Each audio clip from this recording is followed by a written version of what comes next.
Support for this podcast comes from the Central Valley Journalism Collaborative, connecting communities with the resources, infrastructure, and networks to ensure a vibrant local free press. From KVPR in Fresno, this is Central Valley Daily. It's Election Day, Tuesday, June 2nd. I'm Sarith Hawk.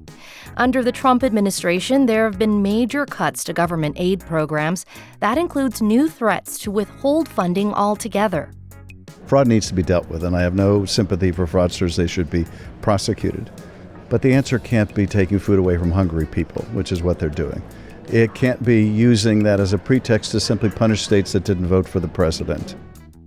We speak with California Senator Adam Schiff about the impact of federal cuts in the state and this high-stakes election year for Democrats. But first, these headlines. Mail-in voting began in early May, but so far, just 15% of voters have returned their ballots as of Sunday. That's according to the voter data firm Political Data, Inc. Our news partner CalMatters reports that's similar to the number of ballots returned in the 2022 June primary. But this time around, Democratic voters are turning in their ballots slower than last time. Republicans, on the other hand, have a higher rate of return so far. And with the primary election approaching today, tens of thousands of San Joaquin Valley residents have already cast their ballots. James Coos is Fresno County's registrar of voters. As of Monday, he says about 80,000 mail-in ballots have already been received. And that's pretty good. That's actually ahead of recent primaries for Fresno County. As for why, he's not sure, especially with 61 candidates for governor on the ballot. When there are so many candidates, that's going to spread and it's going to cause some confusion. It's going to turn off some voters. Mail-in votes are up in Merced County, too, but the tally so far in Kern and Madera counties is about average, and it's below average in Mariposa and Tulare counties. Authorities say a months-long investigation into a Fresno County gang network has disrupted organized criminal activity throughout the Central Valley and led to dozens of arrests. KVPR's Samantha Rangel has this report. California Attorney General Rob Bonta stood with the Fresno County Sheriff's Department and other law enforcement agencies to announce the results of Operation Hands Down. The multi-agency investigation spanned Fresno, Tulare, Kings, and San Joaquin counties. It targeted what investigators described as a large-scale criminal enterprise that involved gun trafficking, drug sales, and sex offenses. Officials say dozens of federal and state search warrants were served, and that led to 69 arrests and identifying one suspect in Mexico. 73 guns were also confiscated. The operation also uncovered the involvement of juveniles, including gang members as young as 15, accused of possessing and selling firearms. With KVPR News, I'm Samantha Rangel. Plans may be in the works to build a new immigration detention center near the city of Gilroy. If it moves forward, the facility would be the 9th to operate in California. The potential facility could be built just outside the city. On its website, city leaders acknowledged limited information is available about the project because the federal government is not required to follow the local permitting process. The city of Gilroy says it will continue to work with Santa Clara County leaders to gather information. A remote housing development in Stanislaus County has secured a new agreement for its water supply. The 600-home Diablo Canyon development receives its water from the Kern County Water Agency. But earlier this year, the agency claimed Diablo Canyon owed $14 million. According to our news partner, SJV Water, the two entities recently reached a deal to erase the debt. The water rates will remain high, as much as $400 a month. Your support of KVPR is more than a donation. It's a declaration. It's taking a stand for your right to be informed, to ask questions, and get real answers. At a time when media companies are consolidating left and right, public radio is one of the last truly independent sources of information. This station is now 100% community supported. Make your declaration and donation today at kvpr.org. And now to our main story. July 4th will mark 1 year since President Donald Trump signed into law the One Big Beautiful Bill Act, or H.R. 1. The broad, sweeping landmark law extended Trump's 2017 tax cuts and included a permanent increase in the child tax credit. But getting much of the attention were its cuts to Medicaid spending. It also expanded work requirements in order to qualify for SNAP benefits, known in California as CalFresh. The cuts are devastating, and we're only seeing the first phase of those cuts.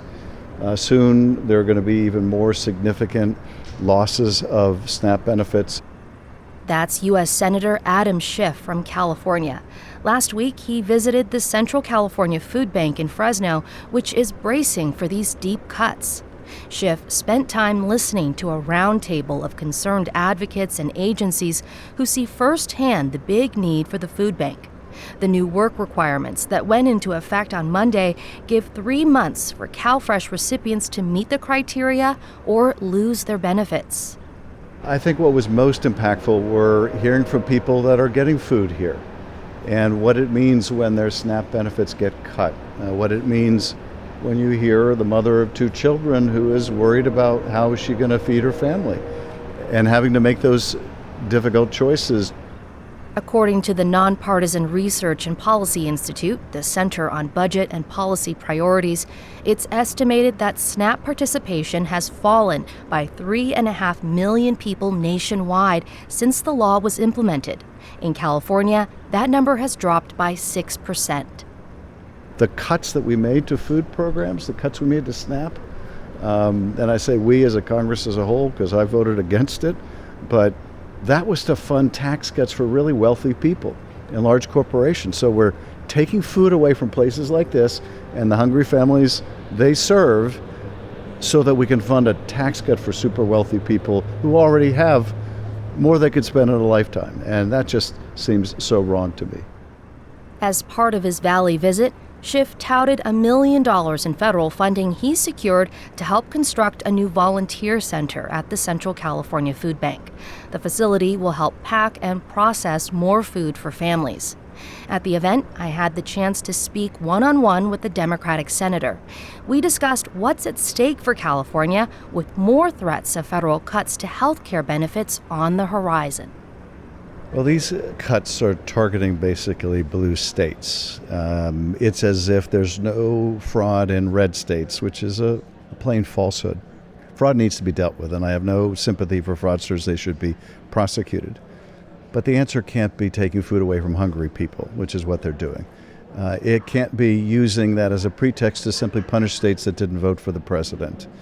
And if the vice president wants to start by attacking fraud, he can start by attacking the fraudulent slush fund the administration wants to create, $1.776 billion. Or even forget the slush fund. The $1 billion the president wants to spend in a ballroom, $1 billion here in the Central Valley to help feed people, to help grow industry here, to bring new technology into the classrooms here, that would be a game changer. So let's stop the fraudulent waste of taxpayer dollars on ballrooms and slush funds. Let's invest it in our people. Looking ahead right now, we talked a little bit earlier about this being election season. Where do you sort of see the Democratic Party headed? There's a lot of different kinds of leaders, from progressive to moderate to more conservative in the Democratic Party. Do you see anywhere where we're kind of leaning as the general election gets closer? I think the common thread is a vigorous opposition to the status quo. We have got to bring about profound change in this country, profound change that makes sure that if people are working hard, they can earn a good living, that we have a progressive tax code so that we don't have a handful of families with the accumulated wealth of much of the rest of the country. So I think that really the Democratic Party needs to be laser focused on making the economy work for families again, bringing down housing costs by building a ton more housing. I've got a Housing Boom Act designed to dramatically expand housing construction in California and elsewhere, bringing down healthcare costs with things like Medicare for All, things that are transformative, non-incremental, We simply cannot be for a status quo that is deeply unacceptable to the American people. And if the party is able to take back control of either, the Senate or the House, do you think that there's much that can be done with President Trump still in office? Well, if the president is serious at some point about addressing the high cost of living, we're going to pass bills to bring down those costs, and we'll see whether it's just a fiction or whether that he's willing to work with us on it. I hope that he's willing to work with us on it. I don't want to have to wait 2 more years until he's out of office. But we're going to do everything we can to help make it affordable for people to provide for themselves and their family. And lastly, I want to ask, you said up and down the state, going to different food banks. What has been sort of the tying thread with your visits that has really struck you the most? I've been visiting with farmers and farm workers and food banks that are all part of the same system of making sure that we can feed ourselves in this country. And everyone is in a kind of crisis right now. There's probably never been a more challenging time to be a farmer. They've always had to deal with the fortuities of weather and water, but now the fortuities of tariffs that are on again and off again, the fortuity that fertilizer costs have gone up so high or they can't get fertilizer for next year. This is a crisis, and it has to be addressed. It's a food crisis now for families. This is a man-made crisis because of this massive cut to SNAP, but that has to be addressed. We have to make sure that the nonprofits that are really serving people have the resources they need to try to fill in. But this is what I've been seeing as I've been visiting families and food banks and farmers, and that is they all feel the crisis. They just want Washington to try to fix it and not be part of the problem, and that it shouldn't be too much to ask. That was my conversation with California Senator Adam Schiff at the Central California Food Bank in Fresno. And a quick update about the Trump administration's $1.8 billion payout fund. On Monday, the Justice Department agreed to obey a judge's order to temporarily halt the fund. According to the Washington Post and other outlets, several Republican senators have indicated that plans for the fund could soon be abandoned. And that's today's show. Today's episode was produced by Jonathan Linden and KVPR with support from the Central Valley Journalism Collaborative. I'm Sarith Hawk. Find the latest local news anytime at kvpr.org.